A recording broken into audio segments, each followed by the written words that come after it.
پتھر کی زبان سے شروع ہوتی ہے فہمیدہ ریاض. اسی طرح شیخ ایاز جو بہت زیادہ ملٹی ڈائمنشنل قسم کی شخصیت ہیں. ان کی شاعری کے اندر ایک طرف صوفک ایٹیٹیوڈ بڑی نمایاں طور پہ نظر آتا ہے، تو ایک جگہ وہ بہت زیادہ انقلابی ہیں، اور کہیں پر ایسا ہوتا ہے کہ یہ محسوس ہوتا ہے کہ وہ جیسے مصور ہیں. ابھی جیسے ہمارے نظر صاحب نے کہا کہ مصوری اور شاعری میں جو فرق ہے وہ صرف تھوڑا سا ہے کہ ایک کو ہم دیکھتے ہیں اور ایک کو محسوس کرتے ہیں. تو بہت ساری چیزیں جیسے کالے پنچھی سے متعلق تو بے تحاشا ان کی شاعری ایسی ہے کہ آپ شاعری پڑھتے جائیں اور ایسا لگ رہا ہے کہ آپ دراصل کوئی پینٹنگ یا کوئی تصویر دیکھتے جا رہے ہیں. اور کبھی کبھی تو یہ تصویریں اتنی دلچسپ ہو جاتی ہیں تصویریں کہ لگتا ہے کہ یہ تصویریں نہیں بلکہ ایک مووی سی چل رہی ہے، ایک فلم چل رہی ہے، اور جو اشعار کی شکل میں جس کو انٹرپریٹ کرتے چلے جا رہے ہیں شیخ ایاز. تو دس از ونڈرفل. اب شیخ ایاز کے حوالے سے جب ہم اور باتیں کرتے ہیں، جیسے لفظ کے بارے میں مجھے ان کی ایک بڑی زبردست قسم کی، میں ملا ہوں شیخ ایاز سے لیکن ایک فارمل قسم کی جسے کہتے ہیں بہت، میں بھی آئی واز کوائٹ ینگ. تو اس میں انہوں نے ایک لفظ کے حوالے سے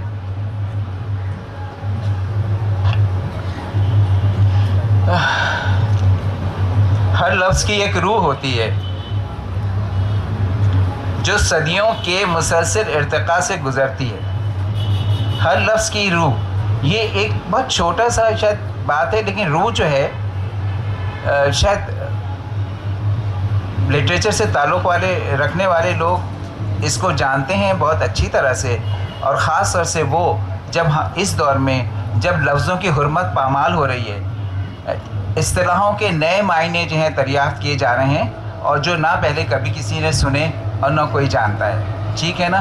تو سب سے پہلے تو شیخ ایاز کے پاس لفظ جو ہے وہ بہت گہرائی کے ساتھ ایک انڈرسٹینڈنگ میں ہے. اس کے علاوہ شیخ ایاز کے فن کے میں ایک اور بات بھی ہے جسے ہم یہ کہتے ہیں کہ ایک اچھا کریٹیو جو ہوتا ہے، رائٹر یا پوئٹ ہوتا ہے یا شاعر ہوتا ہے، تو وہ صرف یعنی کہ ریئلزم کا جو ڈکے ہوا یا اس کا جو ختم ہوا فیز، تو وہ یہی ہوا تھا کہ تقریباً 30 آدمی انہوں پینٹنگز رکھی ہیں، وہ سبھی ایک جیسی نظر آ رہی ہیں.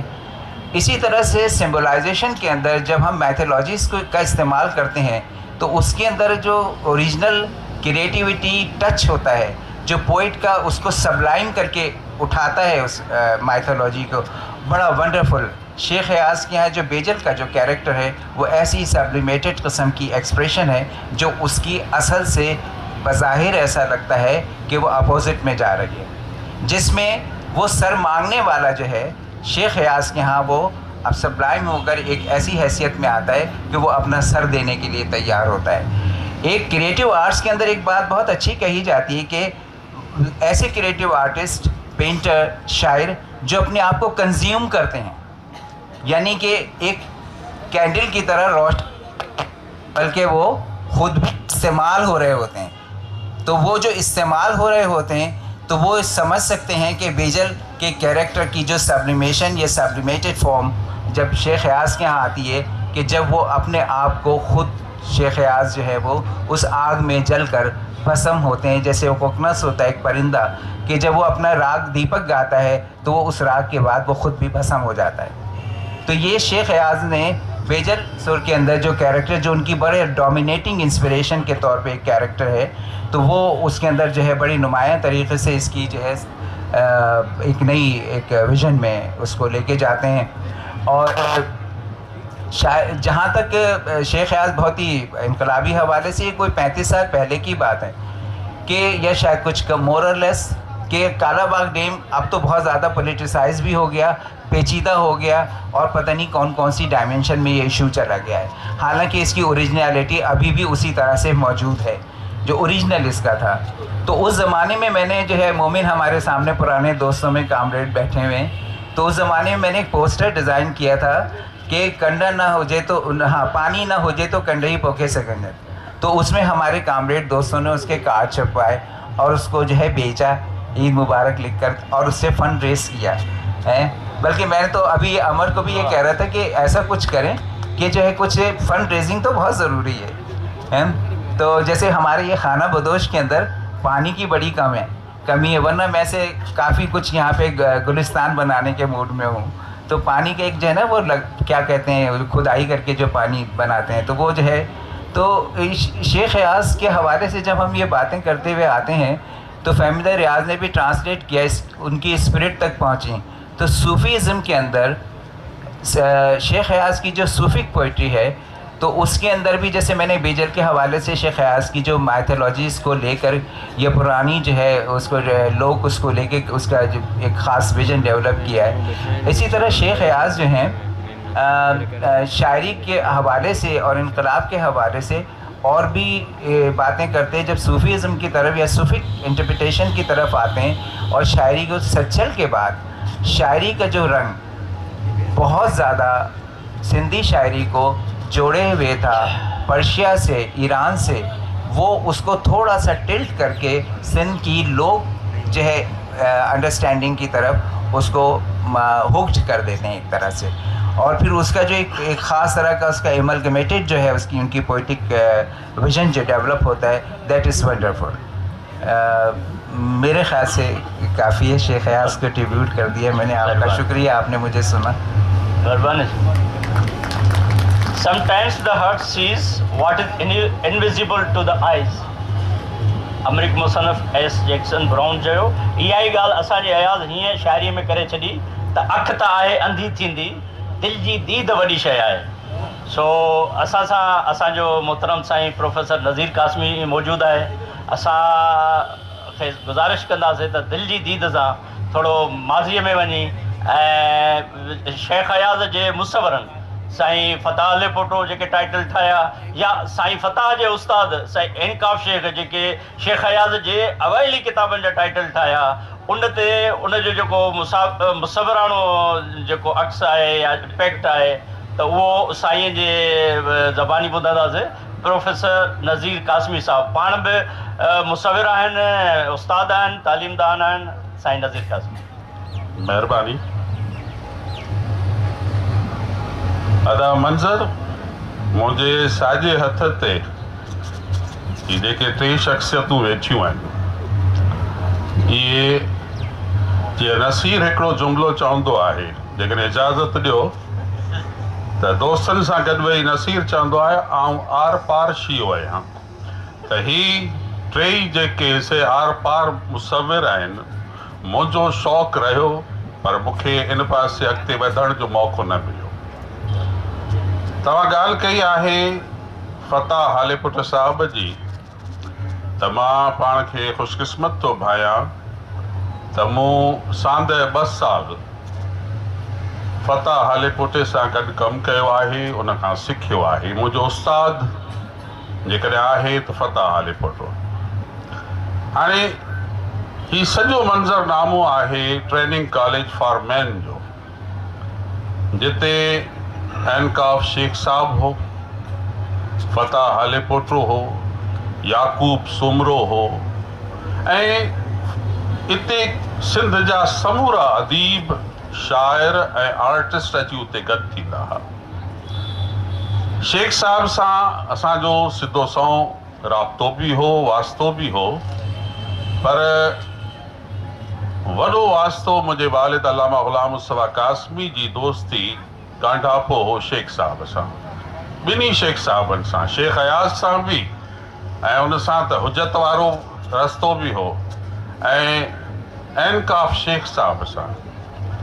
काज़ी मंज़र हयात मुंहिंजा भाउ जिन दोस्तनि ॻाल्हायो आहे, वॾा नामियारा आर्टिस्ट आहिनि ऐं पंहिंजनि ख़्यालनि जो इज़हार कयो आहे।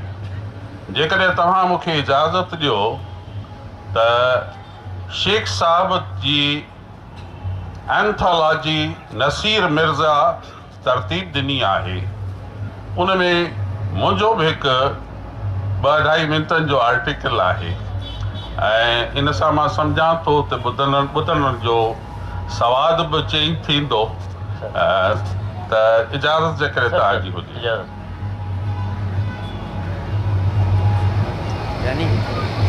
ऐं हिन में मुंहिंजा एहसासात शेख साहब सां मुलाक़ात उहा सभु अची वेंदी। मोबाइल फ़ोन जी घंटी वॼे थी ऐं स्क्रीन ते नसीर मिर्ज़ा जो नालो अचे थो। फ़ोन रिसीव करण ते नसीर जे मख़सूस ऐं पंहिंजाइप वारे अंदाज़ में यार नज़ीर, एनकाफ शेख साहब ते मज़मून या आर्टिकल खपे वारो जुमिलो ॿुधा थो। एनकाफ शेख नालो हैरत मझां वरजायां थो ऐं नसीर वरंदीअ में चवे थो, हा एनकाफ शेख। सवाल थो करियां त शेख साहब कीअं ऐं कंहिंखे यादि आयो, छो जो अहिड़नि माण्हुनि खे ज़िंदगी में एतिरो मान न मिलियो जेतिरे जा हू हक़दार हुआ, त दुनिया में वञण खां पोइ खेनि छो ऐं केरु यादि कंदो। नसीर चवे थो, आगा सलीम साहब यादि ॾियारियो आहे ऐं चयो अथाईं त एनकाफ शेख साहब ते किताब तयारु करे वठि। नसीर पारां एनकाफ शेख साहब ते आर्टिकल जी घुर मूंखे नंढपण जी यादगिरियुनि में वठी थी वञे। मुंहिंजी स्कूली तालीम मॉन्टेसोरी खां 9 क्लास ताईं ट्रेनिंग कॉलेज फॉर मेन सां लाॻापियल स्कूल में थी आहे। इन स्कूल में मुंहिंजी ख़ासि दिलचस्पी वारनि जायुनि मां ओलह तरफ़ सरफराज़ चाढ़ी वारे पासे मौजूदु हिकु कुंटायती ॻाढ़ियुनि सिरुनि वारो घरु आहे। इन घर मां निकिरंदड़ हिकु चङे कद वारे पैंट शर्ट स्लीपर या सैंडल में हिकु ख़ामोश शख़्सियत मुंहिंजी ख़ासि दिलचस्पी हुजे थी ऐं मुंहिंजूं निगाहूं उन जो ताक़ुब कनि थियूं। उहो शख़्स बिना पुठियां ॾिसण जे होरियां ॾखण में मौजूदु हिकु इमारत जी डिघी उभी ॾाकण ते चढ़ंदो उन इमारत में हलियो थो वञे। उन शख़्स लाइ एतिरो तजसुस छो ऐं छा लाइ? दरअसल मूंखे शक आहे त इहो शख़्स को ॿियो न, ज़रूरु नामियारो चित्रकार एनकाफ शेख आहे, जंहिंजा चित्र ऐं टाइटल डिज़ाइन्स अक्सर महरान रिसाले ऐं ॿियनि रिसालनि ते छपबा हुआ। रिसेस में स्कूल जा ॿार खाधे जूं शयूं वठण लाइ स्कूल में शयुनि जे गाॾनि ॾांहुं डोड़ूं पाइनि था, जॾहिं त आऊं ऐं मुंहिंजा ॿ दोस्त मुस्लिम बेग मिर्ज़ा ऐं अली नवाज़ शाह मरहूम, जिन जो मुसवरी ॾालाड़ो हो, से ॾखण में मौजूदु उन इमारत जी ॾाकड़ूं चढ़ूं था, जंहिं लाइ असां टिनी दोस्तनि जी ख़ासि दिलचस्पी आहे। पर अक्सर असांखे उते ॻाढ़े पटके सां मौजूदु पटियालो नाले इमाम बख़्श दड़का ॾेई भॼाए थो छॾे। हिकु ॾींहुं इमाम बख़्श जी ग़ैर मौजूदगी में असांखे उन इमारत में दाख़िल थियण जो मौक़ो मिली वञे थो। उन इमारत में मौजूदु म्यूज़ियम ऐं तस्वीरूं ॾिसी अखियूं हैरत ज़दा थी वञनि थियूं। कहिड़ी ॼाण त इन साॻी इमारत में जिते उन वक़्तु असां लाइ दाख़िला ममनू यानी एंट्री बैन हुई, उते अॻिते हली सिंध जे नामियारे चित्रकार फताह हालेपोटे वटि मुसवरी जी सिख्या लाइ मूंखे रोज़ वञिणो पवंदो ऐं इमाम बख़्श पटियाले खे रोज़ मुंहुं ॾियणो पवंदो। जेकॾहिं ग़लति न आहियां त इमाम बख़्श जो पटके सां एनकाफ शेख साहब आयल कलर में पोर्ट्रेट महरान रिसाले में छपियो। इमाम बख़्श जो किरदारु अजीब ऐं दिलचस्प आहे, जंहिंजो ज़िक्र कंहिं ॿिए हंधि ईंदो। हिकु ॾींहुं असांजी सहाफ़ी कॉलोनी वारे घर जी घंटी वॼे थी। दर ते वञी छा थो ॾिसां त उहो ट्रेनिंग कॉलेज वारो संजीदा शख़्स बीठो आहे। डरे आवाज़ में चवे थो, कासमी साहब आहे। आवाज़ गले में ई फाथल आहे, पर कंध सां आउकार कयां थो ऐं हिमत करे नालो थो पुछांसि। जवाब थो मिले त कासमी साहब खे ॿुधायो त एनकाफ शेख मिलण आयो आहे। बाबा मुसवरी लाइ मुंहिंजी चाह खे ॾिसंदे शेख साहब सां मुंहिंजो तारुफ़ थो कराए। शेख साहब मुस्कुराईंदे कुझु सवाल थो करे, तंहिंखां पोइ बुनियादी रंगनि ऐं उन मां ठहंदड़ ॿियनि रंगनि जी ॼाण थो ॾिए। गॾोगॾु इहा हिदायत थो करे त किताब असांजी मुसवरी, जंहिंजो मुतरजिम शेख साहब आहे, वठी पढ़ो ऐं उन में मौजूदु ॻाल्हियुनि ते अमल करियो। इहो किताब अॼु बि मूं वटि मौजूदु आहे। इहा हुई एनकाफ शेख साहब सां रूबरू पहिरीं मुलाक़ात। शेख साहब जे चित्रनि ऐं डिज़ाइन सां वाक़फ़ियत घणो अॻु जी हुई। मुसवरी जी जेतिरी ॼाण अथमि, तंहिंजे आधार ते चई थो सघां त शेख साहब जे चित्रनि ऐं डिज़ाइन्स में सादगी ऐं इनफ़रादियत मौजूदु आहे ऐं उन्हनि में सिंधियत जो अक्स वधीक चिटो नज़र अचे। एनकाफ शेख जो कयल कमु आयल कलर में हुजे या वाटर कलर में, इंक वर्क हुजे या वरी पेस्टल वर्क, हर लिहाज़ खां मुनफरिद नज़र अचे थो। संदन चित्रनि में नीरो ऐं ॻाढ़ो रंग ॿियनि रंगनि खां सरस नज़र अचे थो। इहे ॿई रंग असांजी सकाफ़ती सुञाण ऐं अजरक जा रंग बि आहिनि। महिराण रिसाले जा पुराणा पर्चा खणजनि था या अदबी बोर्ड जा छपियल किताब एनकाफ शेख जे हुनर ऐं स्टाइल सां सींगारियल नज़र ईंदा। शेख साहब जी शाइरी जी शुरूआती ॿिनि मजमूअनि जा टाइटल एनकाफ शेख साहब जे पेस्टल कलर में ठाहियल आला कमाल जी अक्कासी पेश कनि था। वक़्तु गुज़रंदो वियो। शेख साहब ट्रेनिंग कॉलेज मां रिटायर करण खां पोइ पब्लिक स्कूल हैदराबाद सां लाॻापिजी वियो। जेतोणीकि शेख साहब जी सिहत ऐं जमार इन लाइक़ न हुई त हू एतिरो पोलियो करे, पर हू हालतुनि हथां मजबूर हो। एनकाफ शेख मेहनती ऐं जाखोड़ी माण्हू हो, सो पब्लिक स्कूल में हुनजी कोशिशुनि सां ॿारनि में आर्ट जी दिलचस्पी पैदा थी। तंहिंजो अक्स पब्लिक स्कूल जे सोवीनियर एंडेवर में नज़र ईंदो त शेख साहब जी रहनुमाई में नंढनि ॿारनि केॾो न आला ऐं क्रिएटिव कमु कयो आहे। शेख साहब पब्लिक स्कूल वारी नौकरी छॾे हीराबाद खे अची वसायो। उते बि संदन जाइ ॻाढ़नि सिरुनि वारी हुई ऐं असांजा बाग़ खुली विया। शेख साहब सां तक़रीबन रोज़ारो मुलाक़ात थियण लॻी। कॾहिं पंहिंजे दोस्त चित्रकार दोस्त ख़ुदा बख़्श अबड़े सां गॾु शेख साहब जे घर ते, त कॾहिं फोटोग्राफर ऐं अदब दोस्त नूर मोहम्मद खोजे जे दुकान टाइम फोटोज़ ते, जिते शेख साहब ऐं संदसि वेझो दोस्त मोहम्मद इब्राहिम जोयो साहब तक़रीबन रोज़ानो ईंदा हुआ ऐं कॾहिं कॾहिं मुराद अली मिर्ज़ा साहब अची वटनि वेहंदो हो। शेख साहब घणे भाङे ख़ामोश ऐं ऊन्ही सोच में हूंदो हो ऐं चहिरे ते मुस्कुराहट या तासरात पैदा करे गुफ़्तगू में शरीक हुजण जो तासुर ॾींदो हो। पर जॾहिं मूड में हूंदो हो त पंहिंजा तजुर्बा ज़रूरु शेयर कंदो हो ऐं संदसि अंदाज़ उत्साह ॾियारींदड़ हो। हू ॿुधाईंदो हो त आम रवाजी इस्तेमालु शयुनि मां कहिड़ियूं शयूं ठाहे सघजनि थियूं। महांगा बुर्श ख़रीद करण बदिरां हथरादू बुर्श ठाहे कमु करे सघिजे थो। एसी ताईं जो इस्तेमालु थियल टूथ ब्रुश सां बि पेंटिंग करे सघिजे थी। महांगा स्प्रे फिक्सेक्टिव ख़रीद करण बदिरां हथरादू फिक्सेक्टिव कीअं ठाहिजनि, किताब आणजनि ऐं कतब आणजनि, अहिड़ो तरीक़ो हू असांखे ॿुधाईंदो। शेख साहब ट्रेनिंग कॉलेज जे ड्राइंग टीचर इंस्टीट्यूट में मुलाज़मत दौरान सवें हज़ारें शागिर्द आर्टिस्ट पैदा कया। के त वक़्त जा नामियारा मुसविर मञा वञनि था, जहिड़ो कि अली अकबर सूमरो, याकूब सूमरो, फताह हालेपोटो, शेख मोहम्मद बख्श आदिल ऐं मुनव्वर मेमण। 1975 दारे जॾहिं गुलनि जे राबाड़ा तंज़ीम पारां सिंध जे जूनियर आर्टिस्ट जे नेशनल सेंटर तिलिकचाड़ी हैदराबाद में तस्वीरुनि जी नुमाइश ऐं मुक़ाबिलो मुनक़िद थियो, तंहिंजा जज एनकाफ शेख साहब ऐं ज़फ़र काज़मी हुआ ऐं मुंहिंजी ख़ुशकिस्मती उन्हनि शख़्सियतुनि मुंहिंजे कम जी वाखाण कई ऐं ॿिए नंबर इनाम जो हक़दार मूंखे करार ॾिनो। 1981-82 दारे सिंध जे सीनियर ऐं जूनियर आर्टिस्टनि हिकु प्लेटफॉर्म सिंध आर्टिस्ट गिल्ड नाले सां क़ाइमु कयो। इन गिल्ड जे एहतमाम हेठि ट्रेनिंग कॉलेज फॉर मेन में यादगार तस्वीरुनि जी नुमाइश थी हुई, जंहिंमें एनकाफ शेख, गुल मोहम्मद खत्री, अली अकबर सूमरो, फताह हालेपोटो, मोहम्मद अली भट्टी, आगा नादिर, मुनव्वर मेमण, ख़ुदा बख़्श अबड़ो, मंसूर आलम अबड़ो सां गॾु मुंहिंजो कमु डिस्प्ले थियो। एनकाफ शेख सां मुंहिंजी मोहबत ऐं अक़ीदत वारे हद ताईं हुई ऐं यादि अथमि त शेख साहब जो इंक वर्क में स्केच इमदाद हुसैनी साहब खे जॾहिं पाण सिंधी अदबी बोर्ड जो सेक्रेटरी हो, महिराण रिसाले में छपण ॾिनो हुउमि। पाण चयाऊं त बहितर थींदो त स्केच आर्टिकल या मज़मून सां गॾु छपिजे। अफ़सोस न आर्टिकल मिलियो न स्केच छपियो ऐं उहो अदबी बोर्ड जे काठ कबाड़ में गुम थी वियो। अदा ही त हूं मुंहिंजी यादगिरी शेख साहब सां मोहबत अक़ीदत।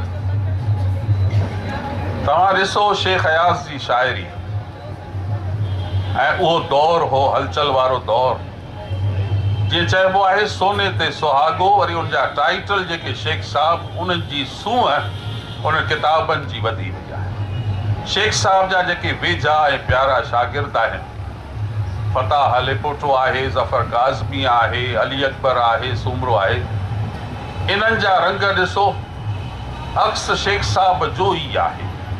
त मां सम्झां थो त शेख साहब न रुगो हिकु तमामु वॾो आर्टिस्ट हो ऐं जीअं सभिनी खे ख़बर आहे त अफ़साना निगार हो, मुतर्जिम हो तख़लीक़कार हो, उत्साह ॾियारींदड़ हो, त ही उहे शख़्सियतूं आहिनि, पोइ शेख अयाज़ हुजे, हैंडकाफ शेख हुजे, मोहम्मद इब्राहिम जोयो हुजे, या इन साथ जा ॿिया माण्हू, इहे असांजे लाइ मशाल राह आहे।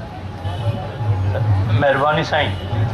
आहियां मां तोखां अॻे वेही चित्रकार जीअं तोखे थो ठाहियां। अयाज़ ऐं अयाज़ जी शाइरी ते इलस्ट्रेशन जेका इंस्पायरेशन असांजे शहीद मंगी पंहिंजे इंस्टीट्यूशन में नौजवाननि खे हर साल हिते वठी अचे थो, तसाए थो।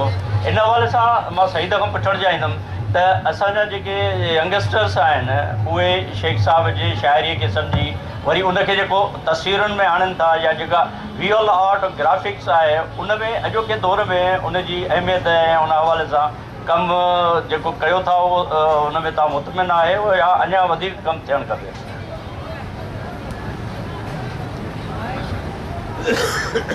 कमु त जेकी हाणे कंहिं विषय जी का ईअं सोचे सघे त ख़तमु थी वियो। कम जी हिकिड़ी शुरूआति हूंदी आहे ऐं ॿियो तसलसल हूंदो आहे। मां सम्झां थो त शेख अयाज़ साहिब जी जेकी शाइरी आहे उन में जेको स्पार्क आहे उहा हिकिड़ी अहम शइ आहे। त तव्हां को बि शेर पढ़ो तव्हांखे सोचण ते ज़रूरु मजबूर कंदो। हिन सर जे गदिले सेवर में ही नील कमल बि तॾोई आहे ऐं को बि चकोर अंधारे में जे उॾरे थो त दुरोई आहे। तव्हां का बि सिट खणी ॾिसो, तव्हां वटि हिकिड़ी वॾी विजुअलाइज़ेशन अची वेंदी। तव्हां मुफ़्त में हिकिड़ो वॾो सफ़र कराईंदो, उहो विजुअलाइज़ इमेजिनेशन करे सघंदो। इहा जेकी ट्रेवलिंग आहे, इहा जेकी लफ़्ज़नि जी जेकी उॾाम आहे, अगरि हिनखे कोई माण्हू सम्झी सघे थो ऐं हिनखे फॉलो करे थो, बेसिकली मैसेज इहो आहे। अयाज़ वटि इहो वॾो ॾांहुं हुयो। अयाज़ जीअं त कुदरती हिकिड़ो नेचुरली हिकिड़ो क्रिएटिव हुयो ऐं हुन पंहिंजी सोच सां जेकी शयूं कयूं, पर तंहिंजे बावजूदि जेकी मां शइ महसूसु कई आहे त एॾी ॾात हुजण जे बावजूदि बि हुननि पूरी दुनिया जे अदब आर्ट खे सम्झो पढ़ियो। ईअं कोन्हे त हुन ॾात खे ई उहो गज़ल लिखिया पंहिंजे हिकिड़े रिवाजी तौर ते, पर तव्हां ॾिसो त अयाज़ पूरी दुनिया जे आर्टिस्टनि खे, राइटर्स खे, म्यूज़िशियन्स खे पढ़ियो। ईअं ई मूं ॾिठो डॉक्टर तरीन नवाज़ी खे, हू सॼी दुनिया जे आर्टिस्टनि खे सुञाणींदो, हुनजे स्ट्रोक्स ते ॻाल्हाईंदो, हुनजे रंगनि ते ॻाल्हाईंदो। असां वटि हिकिड़ो जेको इंस्टीट्यूट आहे त जेके मुसविर आहिनि या मूसीकार आहिनि उन्हनि खे हिकिड़े साइड सां रखियो थो वञे। राइटर ई जेके आहिनि पाण सम्झंदासीं सभु कुझु आहियूं, पर सची ॻाल्हि इहा त हिकिड़े ई घर जा हिकिड़ा फ़र्द आहिनि, हिकिड़ी ब्रांच जा ई माण्हू आहिनि ऐं हिक ॿिए खे सवाइ मतिलबु हिकिड़ी इंस्पिरेशन ॾियनि था पिया। त मुसविर जेको आहे उहो पंहिंजे कम में उहा जेकी शइ ठाहे थो, हिकिड़ी पंहिंजी सोच सां ठाहे थो, पर जेकॾहिं कंहिं ॿिए जे थॉट खे बि खणे थो त उनजी विजुअलाइज़ेशन करण में बि हुनखे तमामु घणी हिकिड़ी खपे थी शइ। त अयाज़ साहिब जे मेले में मुंहिंजे लाइ जेको मां सम्झां थो, जेको मैसेज मां नौजवाननि जे लाइ रखां थो, त उहा जेकी पूरी दुनिया जो इल्मु आहे, जेको अदब आहे, आर्ट आहे, मौसीक़ी आहे, फ़न आहिनि, असीं जेकर करे उन्हनि खे न सम्झंदासीं, न पढ़ंदासीं, हिते ई पिया ॻोल्हे फिरंदासीं। अयाज़ जेकॾहिं हिते ई रहे ऐं दुनिया जे अदब खे न टच करे ऐं उन्हनि खे न रिकग्नाइज़ करे ऐं ॿिया अदीब न कनि, त शायदि उहो जेको पंहिंजे फ़न जे कमाल ते जेको आहिनि ऐं असां जेको हीअ सॼी जेकी शाइरी असांखे ॾेई विया आहिनि, असांजे मथां जो कमु रखी विया आहिनि, त हुननि पंहिंजे हिसे जो एॾो वॾो कमु कयो आहे। ऐं असांजा जेके नौजवान आहिनि, मां सम्झां थो असीं पुरमींदा आहियूं पंहिंजे इदारनि मां बि, त उहे हुननि खे मौक़ा मिलनि पिया। ऐं हीअ जेको 3 साल 4 साल 4 सालनि खां हिते नुमाइश पई थिए ॾिसण जे हद ताईं, ऐं मां सम्झां थो जेतिरा बि सेशन्स थियनि था इहे ॿुधण में तमामु अहम आहिनि। त हिन में जेकी ॻाल्हि ॿोल थिए थी, इहो हिकिड़ो सीरियस एटीट्यूड आहे त तव्हां खणी छा था वञनि नौजवान ऐं हिकु मैसेज खणी था वञनि, ऐं उहे पंहिंजे कम सां, पंहिंजे अदब सां, इल्म सां जेकी चाह हुजे, जेको हुनजो एक्सप्रेशन जो ज़रूरु कनि। जेको लिखण जो माहिर आहे लिखण जी कोशिशि करे, जेको ॻाल्हाइण जो आहे ॻाल्हाए, जेको बेत यादि करे, जेको आर्टिस्ट आहे उहो आर्ट सां पंहिंजो एक्सप्रेशन करे। छो त अयाज़ जो जेको बि थाट आहे असां जेकॾहिं एक्सप्रेस न कंदासीं त पोइ फज़ूल आहे हिते वेहण जो। असीं जेकॾहिं हिते अची रुगो गॾिजी वेहूं ऐं हलिया वञूं ऐं कुझु हासिलु न कयूं, छो त हुननि पंहिंजी रातिनि जी जागी ओजागा, उन्हनि जे पंहिंजी सॼी ज़िंदगी हिकिड़े जुनून में रही। हुननि जेतिरा बि एक्सपेक्ट, जेतिरा बि रिकॉर्ड कया आहिनि, लिखिया आहिनि पंहिंजे शाइरी में, मुख़्तलिफ़ पंहिंजे हिननि फ़न में, गज़ल में, गीत में, वाईअ में, उहे हिकिड़ा दौर चिटिजी विया आहिनि। हाणे असां हुननि में जेको मैसेज हासिलु कयूं था उहो मल्टी डायमेंशनल बि आहे, पर ज़रूरत इन ॻाल्हि जी आहे त नौजवान खे सपोर्ट कजे, उन्हनि खे मौक़ा ॾिजनि। ईअं न जो असीं सम्झो त असां जे पोयां जेको आहे हीअ जेकी जनरेशन अचे थी उनजे लाइ असां करे छा था वञूं। जीअं उहो असांजे लाइ जो कमु ॾेई विया आहिनि त असां पंहिंजे हिन जोत खे हिन जेकी मशल आहे जेको हिकिड़ो मैसेज आहे उनखे कंटिन्यू करिणो आहे। मां ज़ाती तौर ते इलाही पुरमीद आहियां हेॾे सां नौजवान जी पार्टिसिपेशन खे ॾिसी करे ऐं इहो उमेद कयां थो, पर यकीन बि आहे त ईंदड़ नसुल हिन जदीद दौर मां अञा वधीक फ़ाइदो वठंदा। वॾो फ़र्क़ु आहे, पुराणे दौर में असीं जॾहिं कवर ठाहींदा हुआसीं, टाइटल ठाहींदा हुआसीं, उहो असां चेंज ई कोन करे सघंदा हुआसीं, बैकग्राउंड में मटाए सघंदा हुआसीं। पर रन टाइम ते हाणे तव्हां वटि तमामु घणा ऑप्शन अचनि था। हिन में फ़ाइदा बि आहिनि, पर हिन में कुझु जेके अहम शयूं इहे आहिनि त अॻे सर्टन हिकिड़ा माण्हू हूंदा स्किलफुल जेके हिकिड़ो किताब जो टाइटल ठाहिण में हिकिड़ो आर्ट जो वॾो शाहकार हूंदो, हुन में हिकिड़ो थीम हूंदी ऐं उहा हिकिड़े वॾे प्रोसेस खां पोइ थी ठहंदी हुई। इनकाफ शेख जा हुजनि, टाइटल्स हुजनि, ईअं पंहिंजा फताह साहब हुजनि, ख़ुदाबख़ साहब जा हुजनि, साजिद ॿियनि जा, उन्हनि जा जेके बि कवर्स आहिनि उहो ख़ुदि किताब जो हिकिड़ो वॾो हिसो आहिनि। उहा हिकिड़ी वॾी यादगिरी आहे। उहो चिट जेको उन्हनि चिटियो आहे उहो हिकिड़ो पंहिंजी तारीख़ थो रखे। अॼु जो नौजवान शार्ट करण जे बजाए उहो थीमफुल थी थाट खे सोचे ऐं पंहिंजा सिंबल क्रिएट करे पंहिंजी आइडेंटिफिकेशन कराए हितां हितां शयूं खणी कंपोज़ करे हणण सां कोई एॾी माण्हू जी थिए कोन थी तरबियत। मां सम्झां थो त उहो जेको पुराणो उन दौर में आर्टिस्ट हो, उहे आर्टिस्ट असांजा तमामु लीजेंड्स आहिनि। उन्हनि जे कम खे अॼु बि तव्हां ॾिसो त सिंपलीफाई करे ॾाढा स्पेसिफिक कवर ठाहींदा ऐं उहा ॾाढा आइकनिकल हूंदा ऐं उहो कवर साम्हूं ईंदो फौरन चवंदा हुआसीं भले नालो न पढ़ो त हीअ इनकाफ शेख जो आहे, हीअ ख़ुदा बख़्श जो आहे, हीअ फताह साहब जो आहे। त ईअं असां चाहियूं था त असांजे नौजवान में पंहिंजे कम जी महिनत सां पाण खे पंहिंजो प्रोसेस सां गुज़ारे दुनिया जे सभिनी इल्मनि खे ॾिसनि, पढ़नि ऐं सम्झनि त जीअं हुननि जो पंहिंजो हिकिड़ो ओन स्टाइल बि क्रिएट थिए। ईंदड़ वक़्त में हू पंहिंजी ईअं सुञाणप ठाहे सघंदा। साईं ख़ुदा बख़्श अबड़ू साईं शेख अयाज़ साहब सां तव्हां वेझा रहिया ऐं उनजे किताबनि में जेके आलमी वॾा वॾा मुसविर आहिनि, पब्लो नरोदा, रेपिन, रैम्ब्राट, माइकल एंजलो, त इन्हनि जे मतिलबु भरपूर ज़िक्र सां गॾोगॾु जीअं उनखे हर शइ जो मुतालो ऐं मुशाहिदो कुझु किताबनि सां, पर इन्हनि आर्टिस्टनि जे आर्ट ऐं उनजे वाक़िफ़ियत जे हवाले सां तव्हां जीअं आर्टिस्ट हुयो त शेख साहब सां कचहरियूं थींदियूं त उन में उनजो उन मालूमात मुशाहिदे माण्हुनि जे लाइ तव्हां सां जेके कचहरियूं थियूं या तव्हां उनखे किथे लाइब्रेरीज़ में किथे उन्हनि आर्टिस्टनि जे लाइ मवाद मुहैया कयो, थोरो ज़िक्र थी वञे त अॼु जे नौजवाननि खां।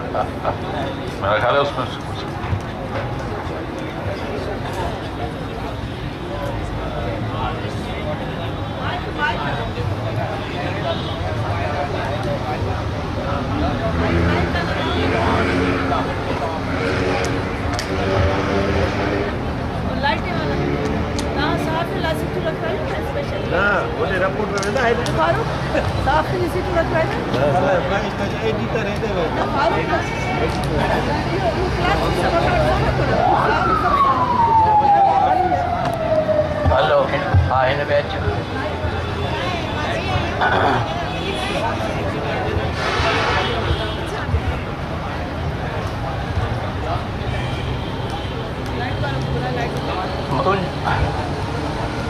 तुंहिंजूं ही तस्वीरूं रेपनि कल्ह जी अॼु बि ज़िंदा आहिनि, तोड़े अॼु काल्हो के लेनन जूं ॻाल्हियूं पाईंदा न आहिनि। लेनन ग्राट चवनि था हाणे, चवंदा पीटर्सबर्ग सुभाणे, आर्ट हमेशह ज़िंदा आहे, सच रुॻो पाईंदा आहे। असां इन ई सिट ते आर्ट हमेशह ज़िंदा आहे, सच रुॻो पाईंदा आहे। अॼु जे असां हिन शेख अयाज़ जी शाइरी या शेख अयाज़ जे जेको मुसवराणो आहे या शेख अयाज़ जी मुसविरीअ जे हवाले सां जेको सेशन आहे उनजी पुॼाणी कयूं था। सभु महिरबानी सईद मंगी साहब, ख़ुदा बख़्श अबड़ू साहब, साईं हुसैन समदानी साहब, साईं प्रोफेसर नज़ीर कासमी साहब, तव्हांजी महिरबानी जो असांखे टाइम ॾिनो ऐं हिन सेशन में असां सां डिस्कशन कयो। सर